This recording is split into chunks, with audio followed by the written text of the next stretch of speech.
Hello and welcome back to Shakesyear. We are working on Troilus and Cressida, and we get to hear from Ulysses today in Act 4, Scene 5. So the stuff that's going on up until now, the handoff of Cressida to the Greeks has happened. Diomedes came and got her, and she and Troilus parted, but not in as romantic a way as we might have wanted. He kept telling her to be faithful, and she kept saying, like, seriously, you doubt that I'm going to be faithful? Are you going to be faithful?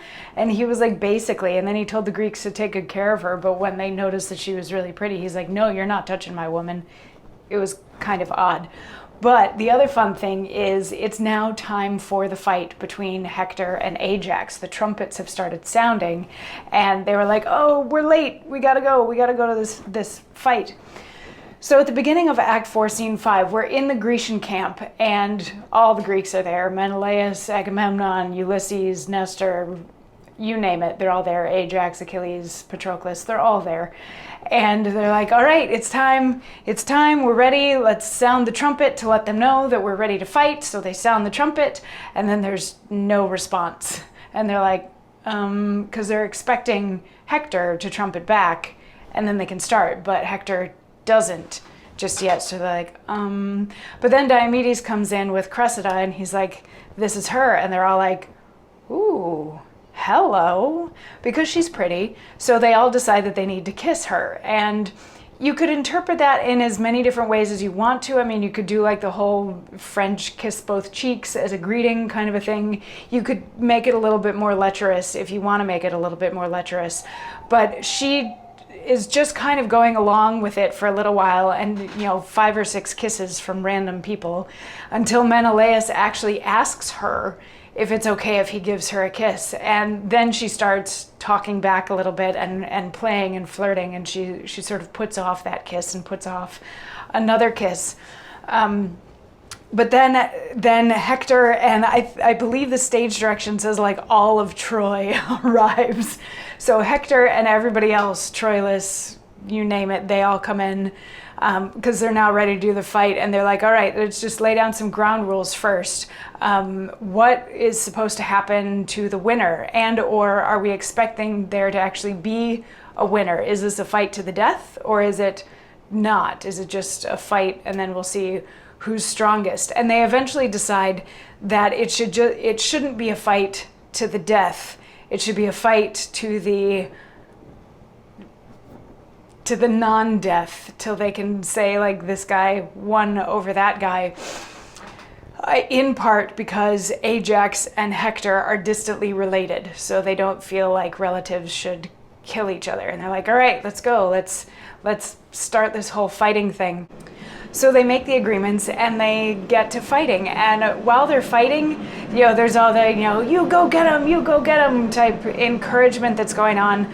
But Agamemnon turns to Ulysses and he's like, who's that sad sack over there on the Trojan side? Like, who's that Trojan who just looks really pathetic?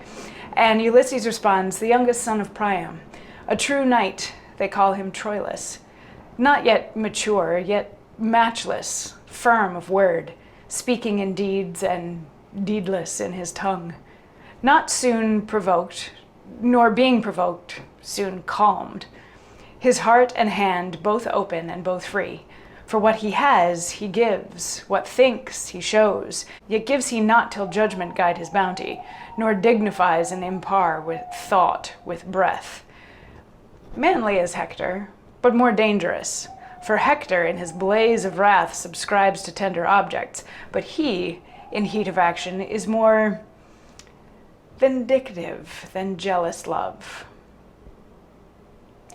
Is more vindicative than jealous love.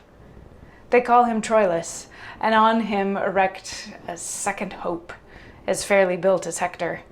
Thus says Aeneas, one that knows the youth, even to his inches, and with private soul did in great Ilion thus translate him to me. So he's just describing Troilus. Troilus being a sad sack over losing Cressida is so obvious that Agamemnon can see it from across the field, but he sees it and wonders who that is. So this is just Ulysses giving a description of who Troilus is, saying, he's young, but he's strong. He's a good fighter. He can keep his temper, but once he's been provoked to battle, it's hard to calm him down. He wears his heart on his sleeve, and he's sort of like the second best hope that the Trojans have if something were to happen to Hector. And Agamemnon's like, oh yeah, cool, groovy. And then the fighting comes to a stop, I guess because the two guys are getting a little bit tired.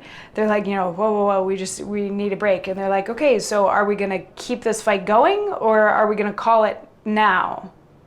And we'll get an answer to that in tomorrow's monologue. So I'll see you then. Mwah.